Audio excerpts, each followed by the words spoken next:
kepada lingkupnya Allah Subhanahu wa Ta'ala dalam bingkai kasih sayangnya, sehingga kita bisa kumpul di majelis ilmu ini dalam rangka untuk mengenal diri kita dan mengenal Allah Subhanahu wa Ta'ala. Oleh karena itu, mari kita memuji Allah dengan ucapan Alhamdulillahilladzi bi ni'matihi tatimmu shalihat.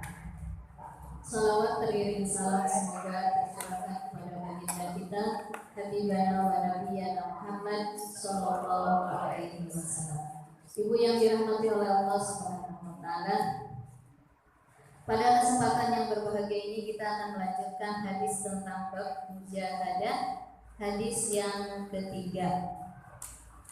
Bab mujahadah hadis yang ketiga, yaitu tentang manusia yang banyak melalaikan nikmat Allah, yaitu nikmat yang banyak dilalaikan oleh manusia, nikmat kesehatan dan waktu yang luang, ya. Kemarin kita menceritakan tentang apa, Bu?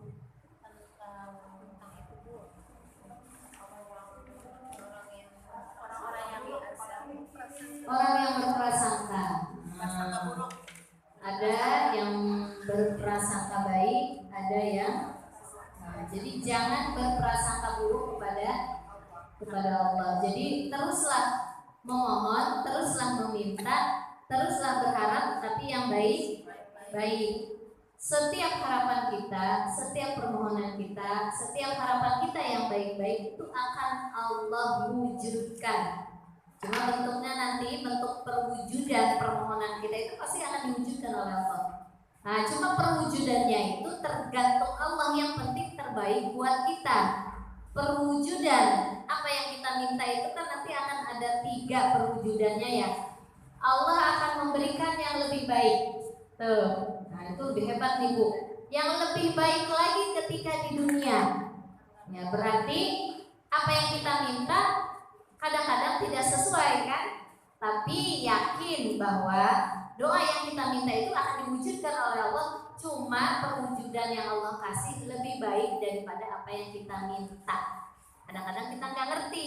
Nah, itu jadi artinya kalaupun tidak terwujud tetap harus bersyukur. Ya Allah, udah minta banyak banget nggak dapat, berarti dikasih yang lebih baik. Cuma saya belum tahu apa nih. Yang kedua, kadang-kadang akan Allah wujudkan langsung. Ya Allah, minta rumah dikasih rumah. Ya Allah, minta uang dikasih uang. Ya Allah, minta anak dikasih anak. Ya Allah, minta jodoh dikasih jodoh. Nah, itu model kedua akan seperti itu. Ada yang seperti itu. Ini dalam hadis yang mulia. Yang ketiga, ada yang dipending oleh Allah. Di dunia kagak dikasih, mintanya banyak. Kalau ada istilah anak kecil, Bu, anak SMA, kita suruh berdoa, banyak doa. Ma yang pada aja belum dikabulin. Dia nggak ngerti. Nah, model kita jangan kayak anak SMA, SMP tadi. Kita mah sudah dewasa, udah bijak, udah banyak pengetahuannya. Jangan seperti anak SMP, SMA tadi, banyak doa tapi nggak dikabul-kabul. Bukan itu kita mah. Tetap banyak berdoa nggak bayar. Nanti akan Allah ijabah. Enggak di dunia, di akhirat nanti dikumpulkan doa-doa kita luar biasa. Sampai ada ulama mengatakan kalau tahu hasilnya doaku akan diijabah dan dikumpulkan di hari kiamat, ya Allah jangan ada doaku ya diijabah ketika di dunia. Itu ada yang sampai begitu. Itu kata Nabi ketika Nabi Isra Mi'raj. Jadi pahalanya luar biasa di sana. Jadi teruslah ibu lagi duduk, ya Allah apa ini, ya Allah apa. Terus saja meminta sama Allah. Ketika permintaan pun tidak tercapai, tidak terlaksana, kata Allah, aku menginginkan yang lebih baik lagi dari itu. Ya. Nah, ini orang yang yakin kepada Allah pasti akan terus meminta yang baik-baik. Syaratnya yang baik-baik. Kalau yang buruk enggak. Kita lanjut ke hadis yang ketiga ya, tentang nikmat yang banyak dilalaikan oleh manusia. Bismillahirrahmanirrahim. Ani bin Abbas radhiyallahu anhu qala Rasulullah sallallahu alaihi wasallam. Dari Ibnu Abbas radhiyallahu anhu, semoga Allah meridhai mereka berdua. Siapa berdua itu? Siapakah Ibnu Abbas ini? Selalu kalau Ibnu Abbas radhiyallahu, Ibnu Abbas itu pamannya Rasulullah. Berarti adik bapaknya, paman kan? Adik bapaknya ini punya anak namanya Abbas, Ibnu Abbas. Jadi bapaknya sama anaknya. Karena dua-duanya memperjuangkan Islam, pamannya sama anaknya ini berarti ini keponakan Rasulullah ya. Keponakannya ini, kalau bapaknya berarti pamannya. Maka radhiyallahu anhuma, semoga mereka berdua diridhoi oleh Allah. Qala, berkata Ibnu Abbas. Nah, Ibnu Abbas ini anak kecil, Bu. Ketika Rasulullah mulai perjuangan Islam, dia masih kecil tapi cerdas, otaknya luar biasa. Jadi kalau ada hadis datang, kemudian ada ayat datang, dia hafal, kemudian pemahamannya juga dia mengerti gitu. Nah, dia berkata begini. Berkata Rasulullah sallallahu alaihi wasallam. Ini murni dari Rasulullah. Berarti hadis Nabi. Kalau yang kemarin dua berturut-turut hadis apa? Qudsi ya. Jadi maknanya dari Allah, redaksinya dari Nabi. Itu hadis qudsi. Kalau hadis qudsi itu maknanya dari Allah. Qala Allah Ta'ala gitu. Qala Rabbi, berkata Tuhanku, kata Rasulullah. Tapi yang ngasih redaksi kata-katanya Rasulullah. Tapi langsung datang dari Allah. Itu qudsi namanya, hadis qudsi. Kalau ini hadis Nabi murni, maknanya maupun redaksinya dari Nabi Muhammad SAW. Apa kata Nabi? Qala Rasulullah SAW, ni'matani maghbunun. Ada dua nikmat yang dilalaikan, yang diremehkan oleh manusia. Fihi ma katsirun minan nas. Dua nikmat tadi itu diremehkan oleh manusia, kebanyakan manusia, bukan sedikit. Ada manusia yang muslim contohnya 300 juta. Jangan 300 juta ya, lebih ya, 1,5 miliar lah contohnya. Di dunia ini kan ada 2 miliar ya Bu ya. Yang muslim berapa miliar? Setengahnya lebih kan? Ya. Lebih banyak dari non muslim sama gabungan yang lain-lain gitu ya. Nah, kebanyakan kata Nabi yang lebih banyak di antara manusia itu melalaikan atau meremehkan nikmat dari Allah. Apa yang banyak diremehkan oleh manusia? Dianggap enteng, dianggap apa? Cuek aja, santai aja gitu. Apa? Yang pertama as-sihhatu, kesehatan. Ya kesehatan. Yang kedua wal faraghu, waktu luang. Atau ada yang mengatakan kesempatan gitu. Waktu luang yang kita banyak berleha-leha, santai-santai, kadang-kadang bengong, tiduran, apalah ya. Nah, bentuknya seperti apa nih? Supaya kita tahu dan supaya kita bisa mengisi di antara yang banyak dilalaikan oleh manusia, kita nggak lalai gitu. Seperti itu. Yang pertama kesehatan. Karena banyak ya kesehatan. Menurut para ulama, nikmat itu yang biasa kita kalau disampaikan oleh para ulama ya. Mari kita memuji syukur kehadirat Allah yang telah memberikan pertama nikmat. Yang pertama biasanya iman ya. Karena ini ada dasarnya, para ulama mengatakan nikmat yang tertinggi adalah nikmat iman. Nah, yang kedua nikmat sehat ya. Kemudian nikmat panjang umur, dikasih waktu umur gitu. Dan sesuai dengan hadis ini, kesehatan dan panjang umur atau dikasih waktu oleh Allah. Waktu itu artinya dikasih kehidupan. Tapi nikmat yang tertinggi adalah keimanan, dikasih sehat, dikasih waktu yang luang, dikasih kesempatan sia-sia. Kalau nggak beriman, sia-sia. Maka nikmat yang paling tertinggi adalah ketika seseorang beriman. Sebaik apapun orang itu, ya Bu ya. Ya orang di luar Islam, baik banget bantu musola, bantu masjid, bantu sekolah dan sebagainya. Tapi kalau dia tidak beriman, sia-sia di akhiratnya, di dunianya diganti oleh Allah. Biasanya semakin mereka banyak berinfak, ya semakin mereka banyak pemurah, itu rezekinya Allah tambah. Maka kata orang Cina ada istilah ya, makin banyak berinfak makin hoki katanya kan. Makanya mereka senang tuh bersedekah itu senang banget. Kenapa? Katanya kami sudah benar-benar merasakan dari nikmatnya, dari hasil dari bersedekah itu. Emang Allah janji barang siapa yang berbuat baik maka Allah akan mengganti kebaikannya bisa 10 kali lipat. Mereka sudah merasakannya Bu. Kenapa orang Cina, orang non muslim itu kalau bersedekah langsung tambah makmur? Karena di situ digantinya oleh Allah. Di akhiratnya kagak Bu. Kalau kita kenapa kadang-kadang kok tidak sekian puluh, sekian ratus kali, kita tuh kadang-kadang oleh Allah dibagi-bagi. Di dunianya sekian, nanti di akhiratnya lebih banyak lagi gitu. Jadi jangan kecil hati ya. Kalau udah rajin bersedekah kok biasa aja nih gitu. Tenang aja.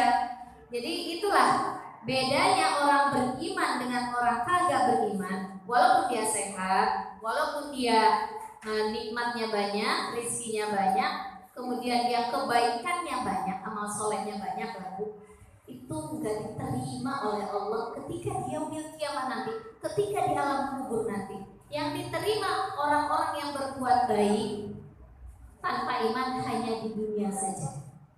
Nah, kalau kita enggak, hebatnya kita. Maka ketika kita udah punya nikmat iman nih, kita kan udah punya nikmat iman semuanya ya. Nah, berarti tapi kata Nabi ada 2 nikmat yang sering dilalaikan oleh manusia. Yang pertama nikmat sehat. Ketika dikasih ujian sehat, banyak orang lalai ketika ada momentum sehat tersebut. Kalau udah sangat sehat, dia santai aja, malah terjebak. Udah sehat, kadang-kadang Bu, orang lebih banyak mengerti, memahami nikmat itu ketika sakit. Benar kan Bu? Aduh, tahu begini mah kan gitu. Ketika sehat emang ngomong gini, aduh, aku harus menjaga nih, aku harus berusaha untuk supaya bagaimana nikmat ini terus terjaga. Enggak kan? Ayo aja dihajar lagi. Cor-coran. Iya, ketika sehat, oh sehat, kuat gitu ya Bu ya. Udah jalan kemana kayak maunya. Padahal ada majelis ilmu, didatangin enggak? Kadang-kadang nggak didatangi. Ketika sehat, kemudian dia dengar temennya ikut pengajian, temennya ikut acara apa gitu. Ya Allah, kenapa ya saya ini baru dia ngerti itu di situ. Kemana aja waktu sehat gitu kan, kalau kata malaikat tuh ya. Waktu sehat nggak datang ke pengajian, waktu sehat nggak silaturahmi ke rumah saudaramu, waktu sehat nggak datangin orang tuamu, males-malesan, jarang-jarang. Itu pun kalau mau datang ke sana nanti habislah itu. Mau datang ke mertua, ke orang tua, atau mau datang ke hajatan dan sebagainya, itu dipikir-pikirnya luar biasa. Itu pun berat sekali. Padahal ketika itu dia lagi sehat. Akhirnya apa? Kata Allah, la in syakartum wa la in kafartum, pantesan aja. Jadi banyak masalahnya jadi jangan-jangan ketika sehat gak silaturahmi ke rumah saudaranya. Jangan-jangan ketika sehat kagak ikut kajian ilmu. Jangan-jangan ketika sehat dia tidak meladeni, tidak memegang amanah keluarganya. Suaminya kurang diurus, suaminya kurang dirawat, anaknya. Akhirnya apa yang terjadi? Berarti dia kufur nikmat kan? apa yang dia akan diberikan oleh Allah? Diazab dia dengan apa? Akhirnya sakit inilah, sakit itulah, sakit itulah, semuanya berdatangan. Jangan-jangan itu tuh kesalahan kita, Bu. Jadi kalau sakit itu dimakan ujian, jangan hanya melihat ujiannya saja. Kita harus introspeksi diri ke belakang. Kata Nabi, siapa yang tidak mensyukuri nikmat Allah kesehatan tadi, maka aku akan azab. Kata Allah begitu kan? Sekarang kita lebih dalam lagi pemahamannya sehat ini. Oh, tiba-tiba kenapa ya ini? Saya suka mikir gitu. Jangan-jangan harusnya aku tuh ketika dikasih sehat dipakai untuk yang baik. Apa kayak mau zikir, mau sholat, mau apa? Mau bangunnya harusnya lebih didekatkan lagi kepada Allah. Ini mah pagi-pagi kan badan kita lagi sehat. Ya udahlah, cukuplah baca ini, baca itu, selesai. Cuma 10 menit, nggak nyampe, kadang-kadang 5 menit buru-buru ke dapur. Habis ke dapur duduk di kursi nonton TV. Tuh lagi sehat tuh. Apa yang dikatakan oleh Allah? Itu kamu dikasih sehat kok begitu. Nah udah, celeng aja dikasih ujian oleh Allah. Kadang ujian yang ke diri kita, kadang ujian yang ke orang-orang terdekat kita. Supaya apa? Waktu sehat tadi dia pergunakan untuk beramal soleh, untuk bermanfaat. Tiba-tiba kok suami saya sakit, akhirnya nggak ada waktu luang lagi untuk dia kayak orang ikut sakit. Kenapa ngurusin suami? Kayak orang sakit ngurusin anak. Itu Bu, jangan kita banyak menyia-nyiakan waktu sehat kita. Jadi jangan ada ketika waktu sehat kita santai-santai. Emang kita nggak diminta pertanggungjawaban sama Allah? Kemana sehat kamu? Tidak akan berdiri kaki anak Adam, kata Rasulullah, sebelum dia akan ditanya bagaimana tentang kesehatannya dan waktu luangnya. Itu nggak akan jalan, nggak akan berdiri Bu. Ditanya dulu jam 10 kamu ngapain? Kamu kan sehat, ada pengajian tuh di situ. Oh ya Allah iya, emang kamu nggak tahu. Kemudian jam segitu kemana? Santai-santai, harusnya ngurusin suami, harusnya ngurusin anak. Rebahan mulu, PW. posisi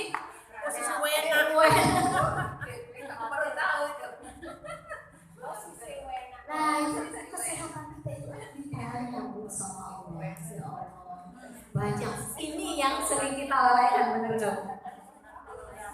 Maka benar kata Allah, wa qalilun min ibadiyas syakur, sedikit yang bersyukur dengan kesehatannya. Mumpung sehat Bu, datang ke pengajian Bu. Nanti kalau udah sakit memang bisa datang. Mumpung sehat Bu, silaturahmi ke rumah teman, ke rumah saudara, ke rumah orang tua. Mumpung sehat, nggak sehat mah diajak, yuk ngaji yuk. Ini dong aku sakit banget, nggak bisa duduk selonjang, malu, gak enak, udah ngaji.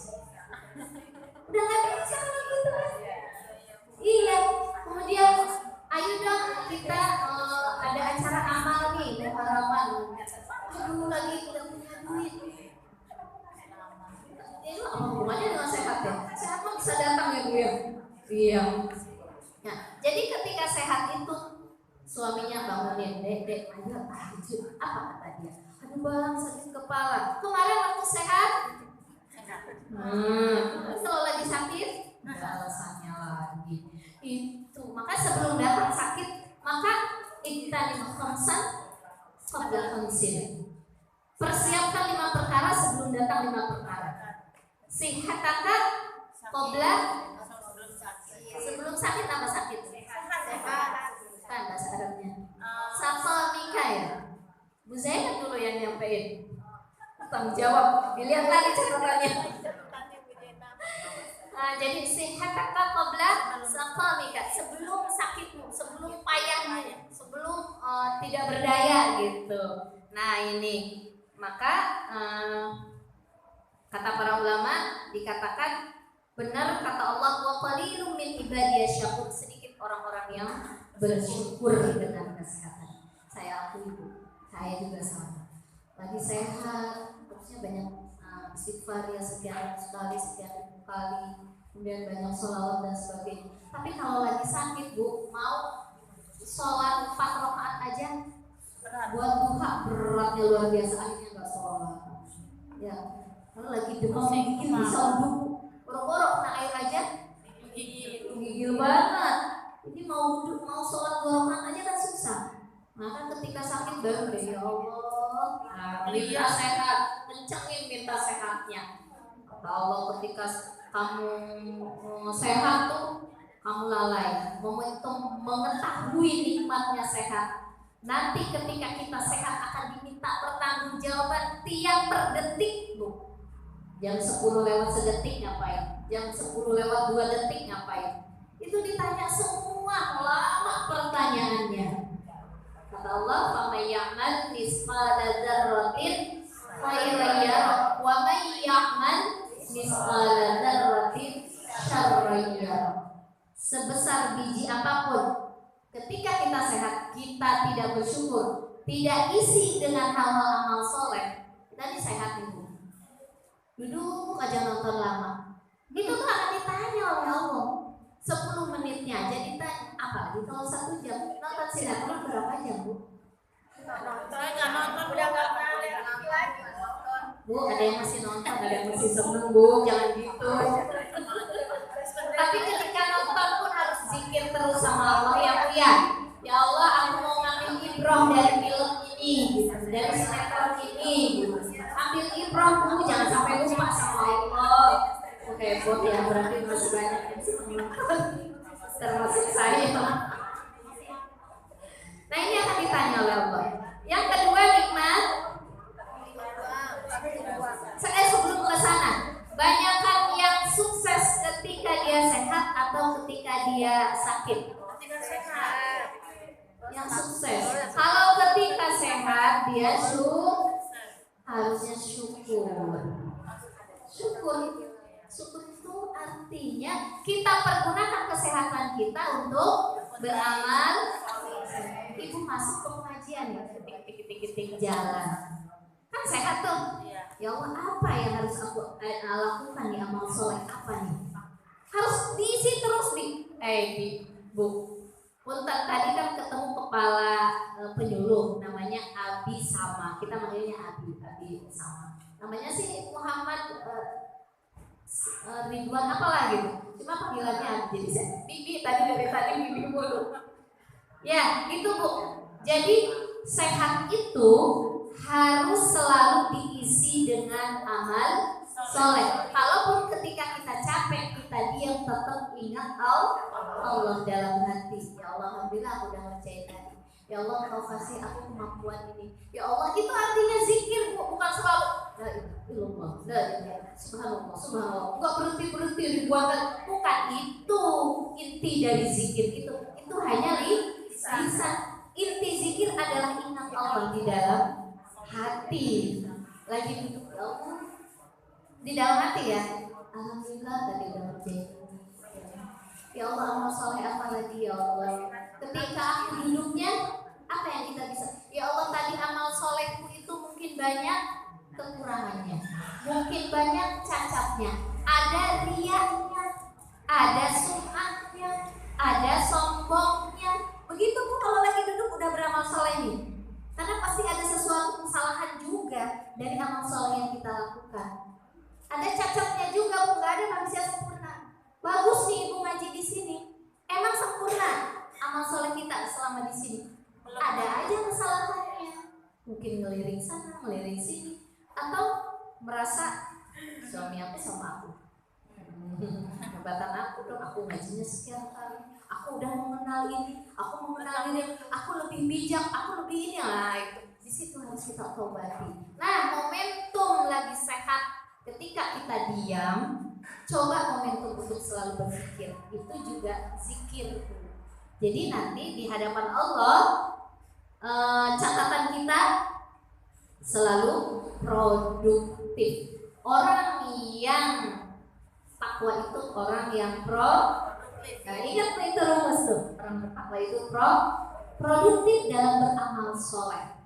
Artinya dia mempergunakan kesehatannya untuk diisi, bukan hanya berleha-leha, diam-diam nggak ada maknanya. Itu tanda orang bertakwa itu produktif, Bu. Baik cara pikirnya, cara zikirnya, cara perbuatannya, semuanya akan dia ukur. Ini tuh harus berisi. Seperti itu.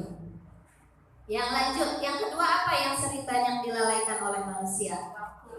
Waktu luang. Waktu luang atau kesempatan. Ulama lebih senang mengatakan bukan kesempatan, waktu luang. Kalau kesempatan itu kadang-kadang kita menginginkan, emang nggak bisa dan nggak ada. Tapi kalau waktu luang lebih banyak, lebih luas, lebih umum gitu. Orang pintar, orang bodoh, orang miskin, orang kaya, semuanya bisa. Kalau waktu luang, kalau kesempatan biasanya tertentu saja. Iya, udah punya ilmu tapi nggak ada kesempatan buat maju ke depan. Nah, berarti dia nggak ada kesempatan kan? Kemudian kalaupun dia punya harta, udah beres bangunan ini. Wah, padahal saya pengen nyumbang, ya udah selesai kan gitu ya. Nggak ada kesempatan. Tapi kalau waktu luang siapapun bisa. Dia tidak bisa melakukan ini, bisa melakukan yang lain. Nah, jadi yang banyak dilalaikan oleh manusia yang kedua, waktu luang. Kata para ulama nih ya, Bu ya. Li'anna ida'atal waqti taqta'u ka'anillah wa darul akhirah. Nah, sebelumnya ada kata-kata sebelumnya, saya ketinggalan kata-katanya. Kata Ibnu Qayyim al-Jauziyah. Beliau seorang wali Allah ya. Seorang ahli tasawuf beliau. Idza atul waktu asyaddu minal maut. Kata beliau, membuang-buang waktu, tadi waktu luang disia-siain santai-santai itu lebih parah daripada kematian. Saya mendengar itu, saya baru baca, saya baru dengar, Masya Allah, kok dahsyat amat ya, membuang-buang waktu itu lebih parah daripada kematian. Apa maksudnya? Li'anna ida'atal waqti taqta'u ka'anillah wa darul akhirah.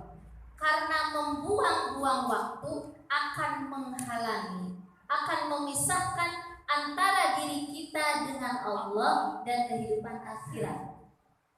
Nah, ini kata-katanya bijak, tinggi, nanti saya jelaskan. Wal mautu yaqta'u ka'anid dunya wa ahliha. Adapun kematian hanya memisahkan antara kamu dengan dunia dan ahli dunia. Bisa dipahami belum? Belum. Ya, artinya apa? Kalau kita menyia-nyiakan waktu itu akan diminta pertanggungjawabannya. Waktu luang itu, Bu. Kemana waktu luang? Harusnya bangun untuk sholat malam, agak bangun. Diturutin hawa nafsunya terus. Harusnya waktu subuh kita sholat jam 5 kurang seperempat gitu ya. Sudah siap-siap, sudah waktu subuh, bangunnya jam 6. Dikemanain tuh waktu luang? Tidur enak, leha-leha, nyantai-nyantai. Nah gitu. Apa? Itu kan nanti karena waktu tadi akan diminta pertanggungjawaban oleh Allah. Kata Ibnu Qayyim, li'annal waqti taqta'u ka'anillah. Itu akan memisahkan antara engkau dengan Allah, akan memisahkan engkau dengan kehidupan akhirat yang baik. Orang yang harusnya bangun subuh ini lalai aja, bangunnya 6:30, kadang nggak sholat, kan berarti dia memisahkan antara Allah dan kehidupan akhirat, benar nggak? Waktu yang kita buang itu memisahkan kita dengan Allah. Karena setiap detik pun, setiap pekerjaan sekecil apapun kita gosok-gosok itu akan diminta oleh Allah pertanggungjawaban. Apalagi kalau banyak leha-lehanya, apalagi ketika lehanya nggak zikir sama Allah. Nah itu, jadi itu dia akan memisahkan, terputus gitu, Bu, dengan Allah. Tidak dapat kemuliaan di hari akhirat kalau kita banyak buang-buang waktu. Kalau kematian, kenapa lebih berbahaya buang-buang waktu daripada kematian? Padahal katanya kematian itu sangat dahsyat, sangat dasar dan sebagainya. Tapi kata para ulama, nggak ada apa-apanya dari dibanding kedahsyatan orang yang menyia-nyiakan waktu. Kenapa? Ketika kita dihinggapi kematian, itu hanya pisah dari dunia, pisah dengan pekerjaan, pisah dengan anak, pisah dengan orang tua, dengan suami, kekasih kita dan sebagainya, atau pisah dengan ahli-ahli dunia yang kerja keras dari dunia aja hidupnya. Kita itu pisah dengan itu aja, kata para ulama. Masya Allah, setelah saya pikir-pikir, benar ya. Kematian itu tidak terlalu dahsyat dibanding kedahsyatan orang yang tidak bijak mempergunakan waktu. Kembali lagi, ciri orang bertakwa adalah yang mampu mengolah waktunya untuk beramal soleh. Itu ciri orang takwa. Berarti kalau tidak bijak mengolah waktu, siap-siap saja dia berpisah dari Allah, tidak akan bertemu dengan wajah Allah. Mungkin surga sih masuk ya, tapi surga yang berapa tuh, pojok ya. Kalau ada perumahan tuh dia di pojokan, bukan hook. Kalau itu di depan juga bisa ada hook ya. Pojokan, nyempil, nggak kenal sama orang, ya kenal sama orang. Kita kan maunya manusia itu pengennya dikenal. Ibu, saya tanya nih, kata Bu Zainab, nggak begitu. Bu bilang saya nggak pengen dikenal, sama pengen masuk surga. Ini Bu, kalau lagi foto Ibu, cepres foto bareng-bareng, yang dicari foto siapa dulu? Sendiri. Padahal ada teman kita lebih cantik, lebih gaya, lebih keren, yang dicari wajah sendiri dulu. Itu yang paling hebat. Berarti artinya kita yang pengen dikenal. Kenapa bisa begitu, Bu? Itu udah hukum alam. Iya, terimalah Bu Zainab. Itulah keindahan kehidupan. Coba Ibu, kalau yang di foto yang cantik dulu, saya kalah dengan Bu Riri. Yang orang yang melihatnya Bu Riri terus, Bu Riri mah nggak cantik, jangan dilihat. Tutupnya pakai ujung ini dulu. Tapi subhanallah ya, karena Allah ingin memancarkan setiap dirinya, bangga dengan dirinya bahwa dia ciptaan Allah. Ibu secantik apapun orang lain ya, segala sehebat apapun, kita pasti akan melihat foto diri kita sendiri. Gitu lah Bu Zainab. Ya, lewat ya. Wal mautu yaqtauka di dunia wa ahliha. Adapun kematian memisahkan Anda dengan dunia dan ahli dunia. Ahli dunia itu ahli maksiat, contohnya punya orang dengan dunia itu hanya sekedar yang untuk kita makan, kita tidur, untuk kehidupan anak kita dan sebagainya. Ahli dunia itu kan beda betul. Ahli itu sesuatu yang dia segalanya hanya untuk dunia, mau salah, mau benar, mau haram, mau halal, pokoknya yang penting sikap semua yang seperti itulah gitu. Nah itu, jadi kadang-kadang justru kematian itu bisa lebih baik memotong, membatasi seseorang untuk berbuat maksiat. Kalau soleh ya dia cukup dengan kesolehannya itu akan jadi kebanggaan di hadapan Allah dan bisa menatap wajah Allah. Tapi beda dengan orang yang banyak melalaikan waktu luang. Saya coba Ibu berpikir ya, saya suka berpikir di rumah. Ya Allah, waktu luangku sebenarnya lebih banyak loh. Kata orang bilang masih sibuk dari mana? Ada bantal ngerek Bu.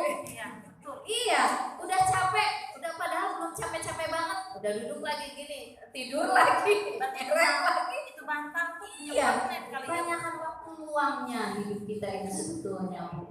Nah, jangan sampai waktu luang itu akan mematahkan leher kita. Kan taktu kamu, waktumu akan memisahkan. Taktu itu memotong. Ya, artinya jangan sampai memotong dari Allah suka dengan kita, Allah ridho dengan kita, sehingga kita dihalangi untuk memasuki surga kemuliaan Allah Subhanahu wa taala dengan banyak menyia-nyiakan waktu. Ya bisa tidur juga, tidurnya kebablasan. Kalau kata Hasan Al-Basri begini Bu, ini mah cerita saya aja deh Bu ya. Maksudnya cerita kehidupan kita nyata dan kehidupan nyata saya gitu ya. Kalau yang buruk-buruk, oh itu mah Bu Vila, ibu mah bagus semua kayaknya gitu. Enggak juga, Bu. Hasan Al-Basri, ada orang-orang yang menjaga waktunya dengan ketat dibanding menjaga uangnya atau hartanya. Sebagian itu para ulama itu kenapa dia jadi wali-wali Allah? Kenapa para ulama menjadi wali-wali Allah? Karena dia benar-benar dijaga waktu luangnya untuk benar-benar dipakai untuk di jalan Allah. Kalaupun dia lagi diamnya zikir. Kalaupun dia perbuatannya benar-benar ini tuh Allah suka apa enggak, ridho apa enggak. Kata dia, kalau kita kan sehari-hari, kalau orang tuh ya ngitung punya uang 2 juta di rumahmu, bentar-bentar 2 hari enggak dihitung kan penasaran, ya kan? Senang dihitung lagi. Udah seminggu enggak lihat tuh duit 2 juta di bawah bantal, dibuka lagi, benar enggak sih masih 2 juta? Apa berkurang? Ya tidak. Berpulang karena enggak lihat, Bu. Karena enggak diobat. Berpulang karena enggak ditengok. Kalau nggak disimpan di bank kan begitu. Kadang-kadang simpan di bank, ketika kita nambah dilihat lagi kan, bener nggak? Nah itu Bu sok soleha semua nih. Nggak salah dengan saya gitu. Kadang-kadang nih udah sebulan nggak dilihat nih, Ada enggak ya? kartu saldo? tabungan ya. Saldonya berapa ya? Ini diambil adminnya berapa? Ya terus dihitung kan? Oh berarti Nolnya nambah. dapat bagi hasilnya sekian bunga. Kalau istilah di bank konvensional bunga ya. Ya bagi hasil lah kita ya, pengen syariah Islami ya. Kemudian adminnya berapa? Kemudian kita masukin berapa? Kan dihitung-hitung terus. Itu kalau para ulama Bu, dia lebih banyak menghitung waktunya yang ketat untuk beramal soleh dibanding dengan menghitung duit. Kalau kita Lihat duit. mau jadi wali Allah Bu, Mau. siap nggak ngitungnya begitu? Ketat banget dalam menjaga waktu dibanding itu gitu. Ayo kita usahakan. Bisa kita perjuangkan ya. Pertama mungkin sedikit kan Allah, kita sedikit Allah banyak, kita banyak Allah lebih banyak mendekati kita yang kemarin itu. Sejengkal Allah Allah. Saya selama ini banyak lalainya nih. Kayaknya saya lebih banyak lihat tabungan, hitung-hitung uang daripada hitung-hitung amal soleh saya contohnya. Daripada hitung-hitung waktu luang saya untuk beramal soleh. Sekarang saya ingin gitu. Bagaimana nih? Hasibu qoblaan tuhasibu. Hitung-hitunglah amalmu, waktu luangmu dipakai apa sebelum Allah menghitung engkau. Selama ini saya lebih banyak menghitung duit kayaknya. Nah udah, sekarang kita kejar gitu ya. Itu menurut Hasan Al-Basri. Kalau menurut Ibnu Mas'ud, yang paling sesali adalah kita mah ambil kalimat-kalimat untayan-untayan kata mutiara para ulama ya Bu ya. Karena mereka wali-wali Allah kan. Mereka sudah mengerti tentang bagaimana untuk mengatur, memanage waktu luang ini supaya kita tidak jadi bumerang, memotong leher kita gitu, memotong atau memutus hubungan kita dengan Allah. Ini ulama ini ngajarin kita. Kata Ibnu Mas'ud, yang paling kusesali waktu adalah ketika matahari terbenam, amalku nggak bertambah dengan kemarin. Sholatnya sama, zikirnya sama, masak, urusin anak, kok sama, ngaji dan di anubala kok sama, kok nggak ada penambahan. Minimal ketika kita duduk zikir sama Allah. Alhamdulillah, kemarin kalau lagi duduk santai dikira nggak dosa ya kalau nggak ngapa-ngapain. Ternyata dosa kalau nggak diisi amal soleh. Tuh kata Ibnu Mas'ud, yang aku sesali ketika matahari terbenam, kok nggak nambah amalku katanya. Ada lagi menurut Ibnu Qayyim Al-Jauziyah, trik-trik beliau kalau ada teman datang kata beliau. Nih kalau aku datang temanku, yang temanku itu banyak membuang waktu-waktu itu sia-sia. Yang aku lakukan adalah, nih kan kita suka bisa ngerti mana teman yang ngajak hal-hal yang baik, mana teman cuma cerita ngalor ngidur enggak jelas. Kita ngerti. nih pasti banyak gigih nih, banyak ketawa ketiwinya, banyak kadang-kadang ngegibahnya, kadang-kadang ngomongin kanan kiri. Saya tahu nih orang ini. Gimana caranya? Kata Ibnu Qayyim al-Jauziyah, kalau ada orang seperti ini banyak membuang-buang waktu aku, maka aku ambil pensil dan aku serutin. Nah, ini yang buat nulis. Aku isi pena sambil ngobrol. Dia yang ngobrol, biasanya mereka yang ngobrol yang datang yang seneng ya. Kita mah suruh jadi pendengar aja sebetulnya. Ya udah, aku serut pensil, aku isi tinta, aku rapiin buku sambil ngobrol aja seperti itu. Kemudian coba kalau kita begini Bu, ada nih teman, nih kalau ngobrol bisa 1 jam. Ada pakaian yang baru dicuci belum kita lipat. Sambil ngelipat kita kan sambil baca sholawat, ya dengerin aja. Jangan benar-benar fokus begini. Oh iya ya, itu buang habis waktu kita Bu. Coba pakai itu. Atau apa yang kita mau ngerapiin buku dia juga ngerti. Yang penting kan dia pengen didengerin aja. Paling kita cuma, oh iya begitu ya. Oh kamu kemarin beli baju ya. Enggak, oh bisa ramai banget gini. Tahu enggak? Nah itu kita lakukan sesuatu yang bermanfaat. Itu Ibnu Qayyim Bu ngajarin kepada kita. Jadi jangan, kan kadang-kadang gini, kata suaminya, Neng kok belum masak? Iya tadi ada temen lama lagi sampai 2 jam. Jadi saya nggak kelar nih. Cucian belum dicuci, baju belum dilipat. Ini kalau rumah saya enak ya. Kita nggak punya ruang dapur khusus, nggak punya ruang tamu, digabung semua. Jadi kalau lagi ada yang ngajak lama, saya sambil masak ya. Masya Allah. Kalau ibu kan punya dapur khusus ya, ruang tamu khusus. Saya mah nggak ada Bu. Jadi masak di situ, ngobrol di situ, nonton di situ, ngoprek aja di situ. Nah itu tapi kelebihannya di situ loh Bu. Jadi tamunya sangat pergi. Iya, sambil ngobrol bikinin teh buat suami, sambil ngobrol bikinin masak buat anak, sambil ngobrol saya kadang-kadang sambil nyatet buat ngisi ceramah, sambil ngobrol. Saya tadi belum nulis hadis ini Kak, mumpung ingat kadang-kadang lupa lagi kalau nggak saya catat gitu. Kadang sambil nulis gitu. Lagi ngapain sih? Ini lagi ini. Terus aja tapi ngobrol gitu. Nah itu kalau yang ini. Pokoknya disiasati aja. Biasanya sambil ngelipet pakaian. Ada aja, ditarik aja tuh. Kecuali kalau teman itu emang membawa hal yang bermanfaat, ada diskusi, ada konseling dan sebagainya. Itu harus fokus. Gak bisa lagi diskusi agama, lagi konseling, lagi dia tamu dari jauh pengen silaturahmi ke kita, sambil begitu. Nah itu mah gak menghargai namanya. Jadi kita harus pandai-pandai Membagi waktu. Iya, cara mensikapi waktu tersebut. Kan itu masalah ini maksudnya kalau ada orang yang kita udah familiar banget, itu tetangga mungkin, tiba-tiba biasa jam 7 tuh pagi-pagi datang gitu. Semua pengen ngerti. Karena suaminya udah berangkat kerja, anaknya udah berangkat kerja gitu ya, sekolah ya. Pengen nenangga gitu. Kita udah tahu pasti si anak tuh datang jam segini. Udah sambil kerja aja, sambil nyapu, sambil ngepel, ngobrol aja. Gak apa-apa seperti itu ya. Kenapa kata Allah? Wa an umrihi fima afna. Dan umurmu itu akan ditanya, dihabiskan untuk apa kata Allah. Masya Allah ya Bu ya. Umur itu adalah waktu ruang tadi dihabiskan untuk apa? Emang kita nggak ditanya, ayah sabun insan ayut roku sudah. Emang nggak dihitung tuh yang kamu tinggalkan tadi waktu? Akan dihitung oleh Allah. Maka orang-orang besar itu orang-orang yang mampu menghargai waktu-waktu itu Bu. Hebatnya. Ya. Waktu itu sangat mahal. Nah, waktu itu sangat mahal.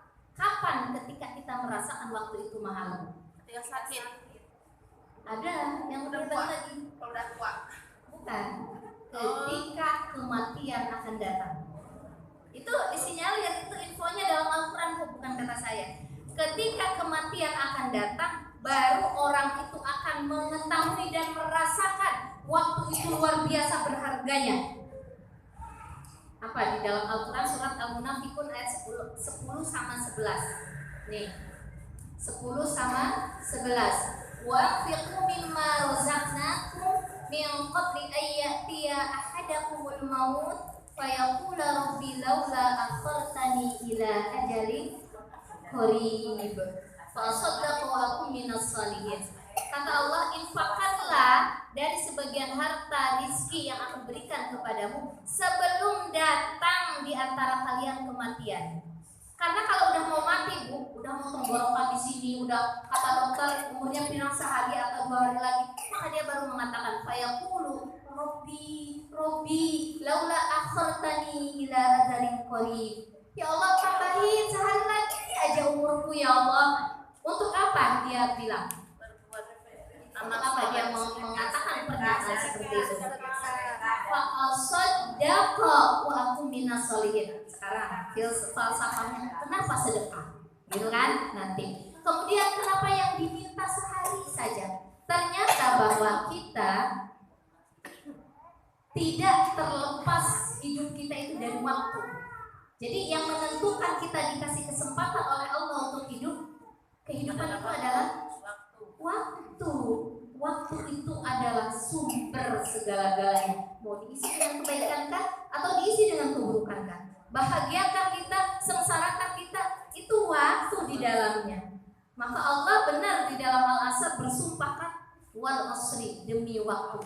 Sampai Allah bersumpah begitu hebatnya waktu. Kenapa? Karena ketika seseorang mau meninggal dunia, dia akan merasakan hebatnya waktu sampai dia minta sesaat saja, ya Allah, saya ingin bersedekah, saya ingin beramal soleh. Kenapa? Bukan saya ingin sholat ya Allah, saya ingin puasa ya Allah, saya ingin nikah lagi ya Allah.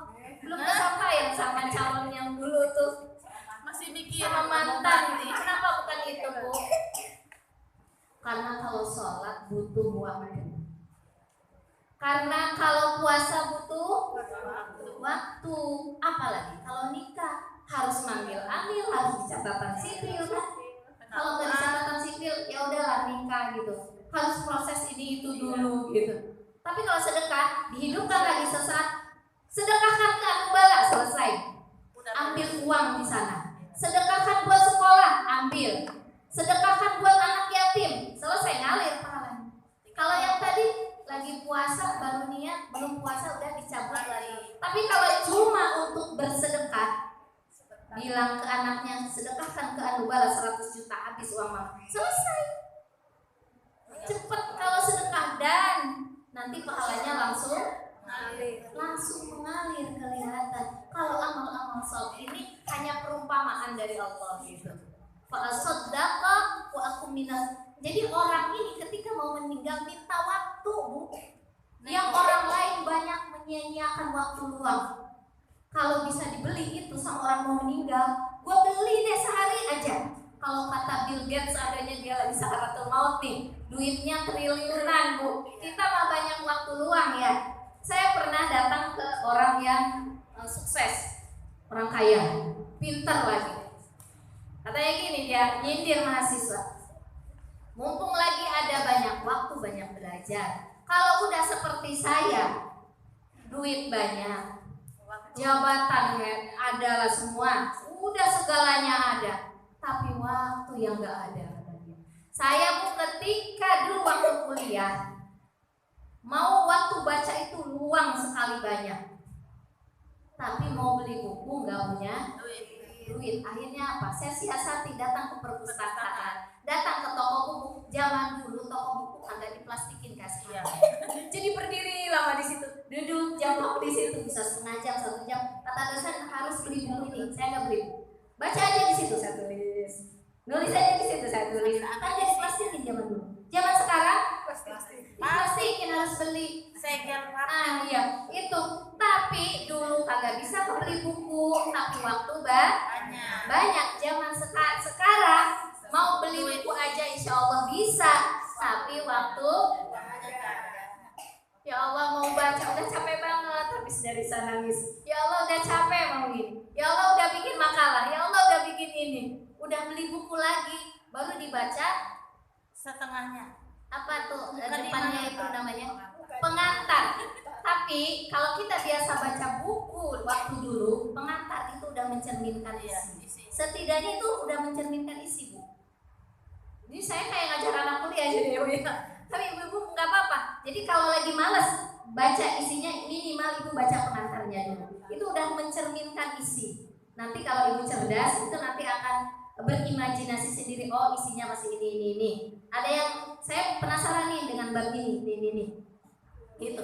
Jadi artinya saya kembali lagi ke bab ini. Artinya waktu itu sangat berharga. Jadi jangan sampai waktu kita udah mau habis baru kita sadar buru-buru, aduh gitu ya.